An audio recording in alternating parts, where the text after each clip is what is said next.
નમસ્કાર દર્શક મિત્રો, હું છું એડવોકેટ સોનલ બારિયા। દર્શક મિત્રો, હવે પછી ગુજરાતની અંદર આપણે જેટલી પણ ઇમરજન્સી સેવાઓના જે નંબરો છે યાદ રાખવાની જરૂર નહીં પડે।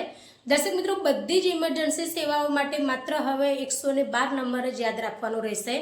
તમારે જે પણ ઇમરજન્સી હશે તે અંતર્ગત તમે 112 નંબર પર કોલ કરશો તો તમારી જે સમસ્યા અનુસાર એ કોલ ત્યાં આગળ ટ્રાન્સફર કરવામાં આવશે કે જેથી કરીને તમારી જે પણ સમસ્યા છે તેનું નિરાકરણ આવી શકે।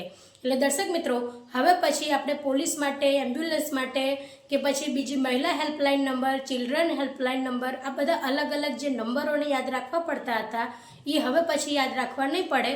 હવે માત્ર 112 નંબર પર તમારે ફોન કરવાનો અને તમારી જે સમસ્યા છે એ દર્શાવશો તે અનુસંધાને એ જે તમારી જે સમસ્યા છે એ વિભાગની અંદર તમારો ટ્રાન્સફર થઈ જશે અને ત્યાં આગળથી તમને જે તે સેવાએ મળી રહેશે।